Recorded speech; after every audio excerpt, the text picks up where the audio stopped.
this conversation about whether or not the Orioles would consider trading Adley Rutschman at the deadline. And this man saw some of it and was reacting to some of it yesterday. He and I actually, I'm really excited about this. I don't know if we can announce it just yet, but on Saturday, July 4th, this man and I will be in Vineland, New Jersey at the Delsey Drive-In in order to watch The Sandlot on the big screen in Jersey in celebration of America's 250th birthday. He's our friend Eric Arditti. You know him from Barstool. You know him from Exit 52. What's up, buddy? How are you? I was like, what the heck did I agree to on 4th of July? Yeah. I don't remember Eric, I'm not even, Glenn yes to anything. I'm not even going to be in the country. I'm not even going to be in America for the 4th of July. I would leave, too, if they tried to force that movie stop on me, it, so. You know not of which you speak. You know not. Stop it. Good choice for you to leave. So. Get out of here. I would, dude. If they were doing it over at Benji's, like if they were showing the Orioles game in the Sandlot, I might cancel my family's entire vacation. I might legitimately. I'm sure they would love that. Oh, I'm in for way too much on this trip. I couldn't do it. I am in for so much. All right, so here's the deal. I am not banging on the desk and saying the Orioles need to trade Adley Rutschman. I'm not saying that, or that I want them to trade Adley Rutschman. But I do think there's a very practical conversation that they have to have. And it's a difficult one to have because they have to be able to be honest about it. They didn't really try to go all in this year to win a World Series. Now, if things had gone right, maybe they could have said, well, we can do that at the deadline. But we know, even if we say, hey, we expected the offense to be better, and we did, the way they constructed this pitching staff, it was never a pitching staff that you could win a World Series with. That's not, even if they all stay healthy, that was not plausible. So when I talk about this, I don't think it's you need to do it. It's you need to walk in and really look at each other and say, how hell-bent are we about winning a World Series next year? Because you can argue why you don't want to give Framber Valdez a certain amount of money, or you don't want to give Ranger Suarez. So we can do this forever. But at some point, you have to have some of those guys. You have to have top-of-the-rotation pitching, and it's not coming from within the system, at least not for another couple of years. I get it. We're all very encouraged about Joseph Zerwa and De Leon and some of those guys. So you got to look at each other and say, are we going to do whatever it takes? Are we going to recklessly spend if we have to in order to put the guys out there that we need to have an actual chance at winning a World Series? And if the answer back is, well, we kind of rather just make sure that we spend a reasonable amount on pitching, then you're not going all in. And if you're not, then you are absolutely running the risk of either trying to deal Adley Rutschman for pennies on the dollar at the deadline next year if they're sitting in a similar spot, or just holding on to him for the funsies of maybe we got into a divisional round playoff, and those to me aren't acceptable answers. No, and you're spot on with all that. Like, again, I think I don't know what the real plan was in the off season. I think, if they had spent the money on Framber, people probably wouldn't be too thrilled and I think you'd still have people calling for front office people's heads because it didn't work out. And Ranger's a different story. I know he started slow. But yeah, it's a conversation they have to have. The trading of Adley, right now it's just like, I don't think it's, and I'm sure they are having conversations. I'm sure, it's not like Elias in the front office saw something on Twitter and went, right. Maybe baseball fan 42069 does have a point. Maybe we can trade him for Manny Machado. How did you find that burner account, by the way? How did you? Well, it's the most obvious one ever. But that's besides the point. We don't want to talk about the content on there. But I hear you. And again, because this is just going to get. I feel like it's just going to get louder and louder until they sign him to an extension, offer him an extension. Nothing is. It's weird because we've heard the Gunner stuff, and that they've kind of flirted with an extension there, and numbers down. But with Adley, there hasn't really been anything, and obviously he had been hurt, a couple of times the last couple of years. But I was saying it a couple of weeks ago, like now's the time where I go to him and try and get him at the, he was playing well. The Orioles weren't, but he was playing well, and you try and lock him up for something, and see if you can, keep building around him. But we can say you got to keep building around him. but you still have to do it. And obviously they went and got Blaze and Pete and Leote, but they did, like you said, the pitching staff.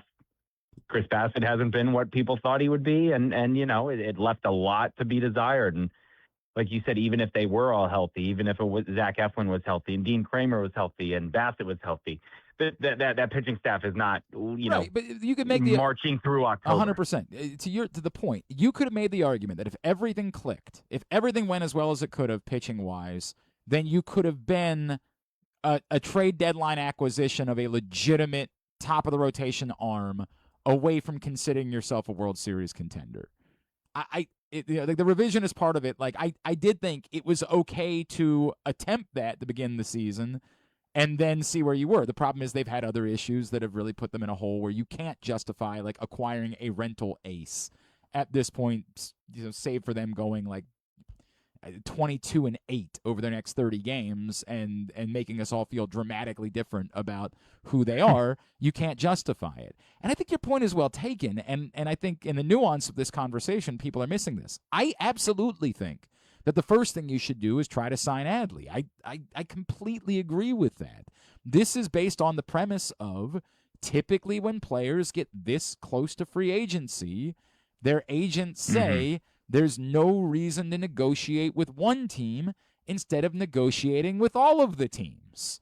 And you've had a good half of a season, but we're trying to project what your value might be if you have a good full season and then another good full season next year, and how much more your value could be in that spot. So I would prefer, because even if you overpay Adley, even if you give, it's a catcher we're talking about. Catchers don't get $300 million. It doesn't work that way. So I think even if you overpaid him a little bit, it still isn't the type of money that should sink you or should say, well, we paid Chris Davis, we can never pay another baseball player again. So I'm in favor of it.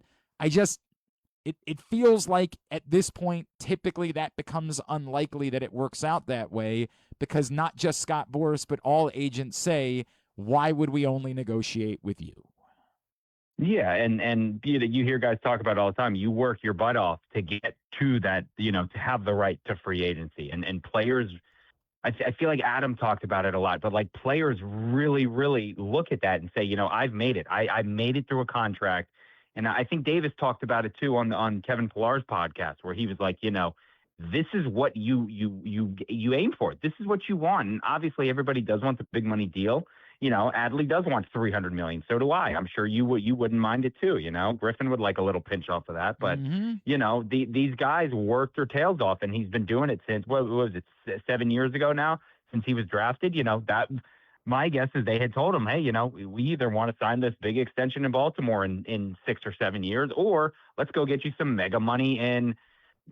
Don't kill me for saying it. There's a team in the AL East who really, really needs catcher help, who has a boatload of money, who doesn't shy away from spending, that's all it takes is one team to overpay, and there you go. So it is an interesting, conundrum that we're in. And you're right. His agents are probably like, unless they blow us all out of the water with an offer, what is it? It's a year and a half or whatever it is till a free agent. Let's talk then. And we'll see where this goes. So Eric Arditti is with us. I think the tricky part about having this conversation for a lot of Orioles fans, and the reason why they get so offended, like the number of people yesterday that were going after Chris Rose, I was like, dude, settle down. Is it sounds like to them people on Twitter overreacted? That doesn't sound right. I know, That's crazy. I know. It's weird, Eric. I've built this almost like I exist over here, and the audience that I have is just a little bit different, right? So then when Griffin started doing a lot more video content and we're getting more of the great unwashed, I'm like, oh, right, I had kind of insulated myself from these people. I had kind of separated to a group of people that understood where I was coming from. But I think part of it is, it sounds like what you're saying is you need to go into a new rebuild. And Yes. And I think that's what makes this a difficult conversation, because there's elements of this, right, where someone would say, hey, if you're at the point where you're trading Adley Rutschman, what's the justification for Mike Elias to still be around? And if Mike Elias isn't still around, then why aren't you just trading? And I understand that kind of feeling. I do still think there's room for nuance even in that conversation, which is Well, I mean, like, maybe. I keep coming. If you're not willing to do, we all knew the way this worked was get a core group of young players, and then when they're ready, you go make the types of signings that put them over the top, right? Like, that's why we were all so enamored with Pete Alonso. Like, that's the type of thing you should be doing. And this is all the question is, will there be more of that? Because if there's more of that, then I don't think it's a relevant conversation. But if it's not, if it's still we want to make stealth pitching moves and we think we can Jack Flaherty our way, I know the answer to that. You can't. It's not going to happen. And so, man, it's tough. I hate saying this, but it's more to me about them having to answer the question than it is about actually wanting to do it. Like, what you've got the core group. Are you actually trying to do what's necessary to win with the core group or not? Yeah. And again, it's what can are you good? Like you said, are you going to go get another Jack Flaherty, or are you going to go try and get a Joe Ryan, right, or someone like that at the deadline and say, because would Joe Ryan be a guy that gets this rotation kind of over the hump in October? Maybe. I mean, think about it. I mean, a rotation of Ryan, Bradish, Boz with Rogers at the 4 or something like that. That's not. Where does that stack up in the AL? Probably behind the Yankees for sure. But with the way that they've been pitching lately, you're giving yourself a chance. Yeah. Correct, and that's there. Now, I still don't. I still don't think you could, because Ryan's also a rental because it's a mutual option. Yes. I still don't think you can do that unless you play so well between now and August. Like, Gunnar has to really be humming, right? Like, other things have to be fixed for me to justify rentals. But I'll add to it. Yeah. If you say we might not acquire Joe Ryan right now, but our intention is nobody's outbidding us for Joe Ryan in the offseason. Like, we're making then that's I need that answer. When are you doing that? When are you putting the stake down and saying we haven't been able to produce the pitching, so we know we have to spend in ways that will make us uncomfortable for pitching? That's the You got to do it. When Mike was in Houston with Verlander, with Greinke, with those guys, bringing in those big dogs who were in their prime to go with that core that was Correa, with Bregman, with Altuve, guys like that. They had the perfect storm there. And again, I mean, or like you mentioned, we have the core, and they haven't been playing like the core, but it's there. Yes. Now you add Pete. Now we're kind of just twiddling our fingers. Again, it's like we can't do the Charlie Morton, Jordan Lyles, Chris Bassett kind of 4.0 thing now. Like, this is Kyle Gibson. Those days are gone. If you want them as a 5, sure. But, we've figured out that we can't circle those guys and say, this is the guy who really helps this rotation and gets this young core into October and helps them in the clubhouse and yada, yada, yada, and all that. Yeah, I mean, it's almost like the Chris Sale thing really screwed everybody up. Like, now all of the teams want to get their Chris Sale, right? Like, who's the guy that you can get at the low point that might be the game changer for you? Like, no, you can turn back the clock 10 years. Right. That's not how this works. It's just not how this works, man. And that's sort of where I'm at. And they have to answer that. And the answer they've given us to this point is probably not. Like, probably not. That they said, Mike Elias came out and said we need top of the rotation pitching, and then after they didn't get that, tried to convince us that Shane Baz was that guy. And I was like, okay. Like, I need to know, and I guess I don't need to know, but they need to know that, and they need to figure that out. Where are you? Because it's interesting. We've kind of alluded to this. What would they need to do for you to go significantly one way or the other at the deadline? Like, what would the next month have to look like for you to say, I'm committed to buying even rental pieces because they're playing well enough, they need to go for it, versus where would they need to be for you to say, don't even bother holding on, don't even bother like worrying about trying to get the third wild card spot, go ahead and deal Ward, deal Rogers, maybe try to trade Rico Garcia high because he might not be quite as good as he's been for a few months. Like, where would you need to be to commit one way or the other? Well, I mean, we'll start with the negative thing. I think if one of the big guys gets injured, like if Pete pulls up lame, or if he's grabbing his side, or if Gunnar has, something, or again, if Adley hits the IL again, and it's like, well, okay, the lineup has already taken all these bruises, and this is probably one that they can't get over. Again, I'm not wishing it. I'm not willing it into the universe, but I think that's something where, because then they bottom out and they get swept in LA, and then the Angels, take 2 out of 3, and then you're staring at an awful West Coast road trip, and then they kind of just falter throughout the rest of July, or June and July. So that's probably where I'm at, where it's like, yeah, thanks Ward, for everything. Appreciate all the doubles and the walks. That was fun. Rico, you had a fun run. We'll see you when we see you. Maybe you'll get DFA'd again and they can pick him back up.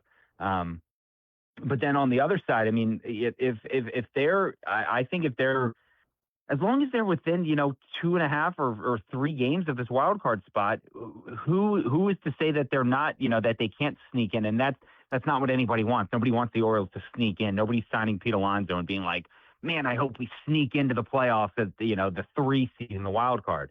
But I mean, as long as they stay with that right there, I mean, I don't know how long the White Sox are going to hold on. I don't know how long the Rangers are going to play well and stuff like that. But to me, I mean, they have the offense, and we saw it, that like they had like a 3-week stretch where it was like, yeah, baby, this is what the offense should be. This is it felt right, and everything was kind of going. So if they can keep that up and just be more consistent, hopefully, Beaver's coming back. Hopefully that turns that around and can help them there. But if they can kind of just stay right there within the race, I mean, even in that I'm not scenario, expecting an AL East. Right, you would acquire even rental pieces in that scenario.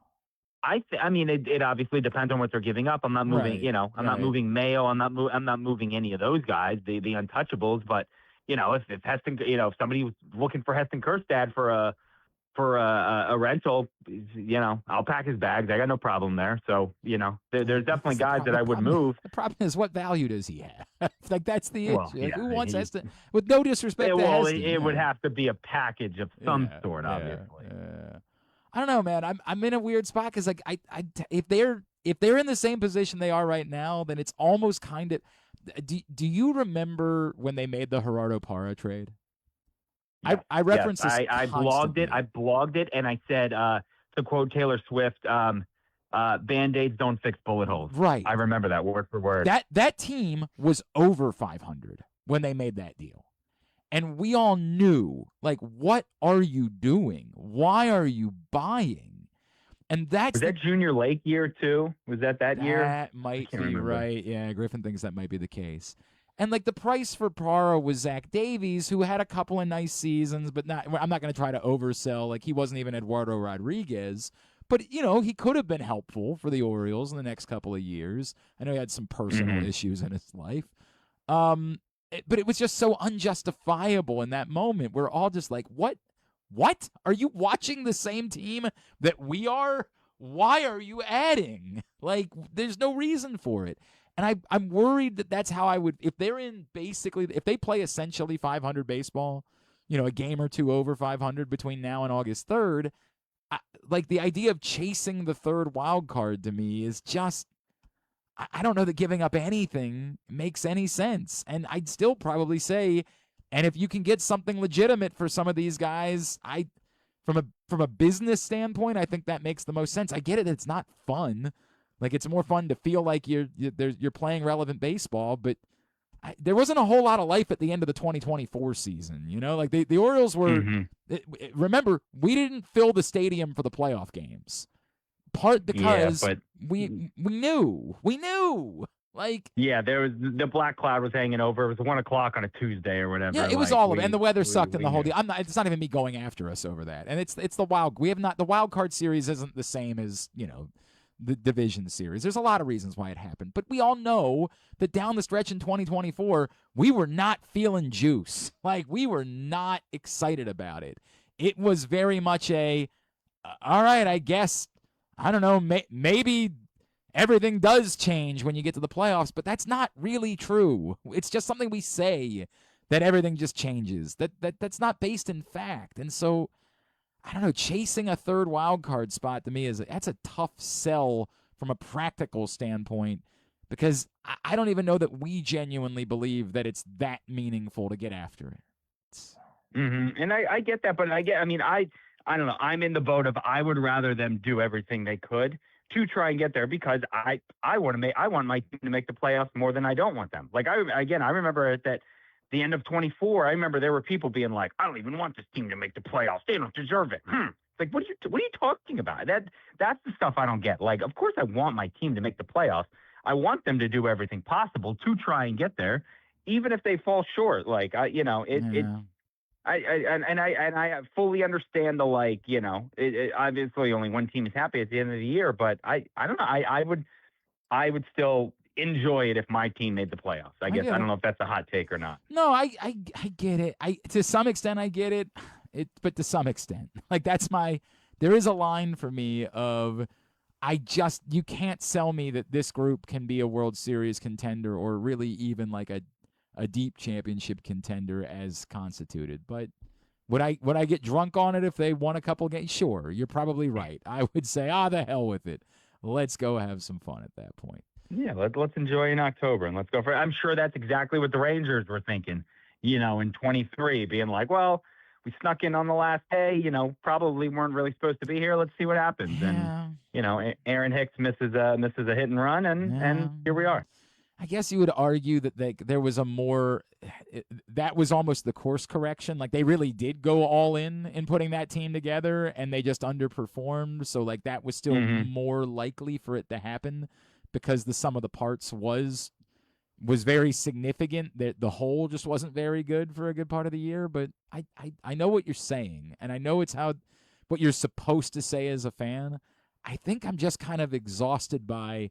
This is now 2 full years of this. Like 2 full calendar years we're coming up on of meh baseball. Like really meh.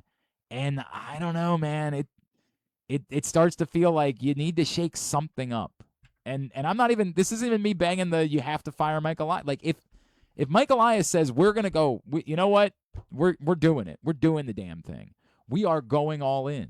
Then go all in, right? Like go do it. But I just need to see that at some point because I've been seeing is this mad group. We've been waiting for it since he flew to Texas after he traded Trey, Correct. and had to sit down with Mullins and Hayes. And that's probably the worst thing Elias has ever done in his professional career would say, it's liftoff from here. And then, right. When was the liftoff? What? Twiddling my thumbs, waiting on a liftoff. Lot of sputtering. All right, what else is going on in your world? Nothing. I'm like you. I'm tired. It's just school's out. At least the West Coast road trip lining up with school getting out for Anne Arundel County is brutal for me. Just this whole week. So I'm ready for the boys to get back East Coast and I can return to my normal sleep schedule again. But other than that, we're chilling. I saw a trailer. Is there like another dinosaur movie that's coming out that's not a Jurassic Park movie? Did I see that right? I think so. I forget what it's called. I saw like something about it too, but I haven't forget dug. what it's called too. Yeah. Oh, I thought Griffin was. I saw it. Yeah, I remember. But I'm gonna watch it. Is that the rule? Yeah, I'll probably watch it, but. Man, like I am, I'm not even like I was the end of Oak Street. The end of Oak Street. Thank you. That's exactly what it is. Their like town gets transported. I think you've stuck with all of the Jurassic World movies, correct? Like you would defend all of them. I'm not defending them. I'm watching them. Okay. And I'm here for it. Like it's the same people with this Fast and Furious. Like we're on Fast and Furious 15 or whatever now. And right. Like they're going to the moon. And I still see people being like, they did it again. How does Vin Diesel do it? I don't know. But I'm like, you can't honestly think that. I really liked Jurassic World. Like, really enjoyed it. Came out of it like, what the hell is wrong with you people? This is what you should want in a dinosaur movie. But I think what I realized then is I think I just want like a Jurassic Park every 10 years. I think because and I'm fine with that. The next two after that, the issue is they make so much money every time, right? That so they're just going to keep moving. But like I just couldn't get behind and I still went to. Now I don't think I went and saw the Scarlett Johansson one. I don't think I've seen it yet. I think I have tapped out at this point.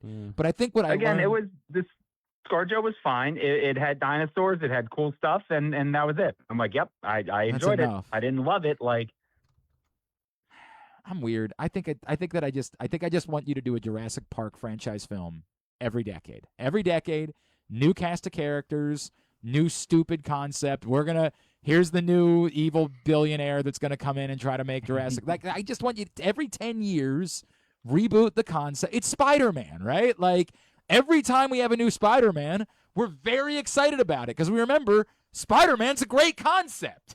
Like, the concept is wonderful. But then you get around to about the third of the series, and you're like, we're doing emo Spider-Man, huh? That's what we're doing here? We're doing. But again, you're like, I'm gonna see it because I have to. I can't be the guy left out. Eric, not seeing Spider-Man 3. I'm not sure if I've told you my Spider-Man 3 story, but I gave up coitus for a midnight screening of Spider-Man 3. Random coitus for a midnight screening of Spider-Man 3, and I've never forgiven anyone involved for any of it. I haven't slept the full 8 since. I tell you, man, if I ever saw Topher Grace in the street, I don't know. He might have to catch these hands. Like, there just might not be an option. I've never actually fought a man in my adult life, but that might be the time if that were to occur. What do you want to plug?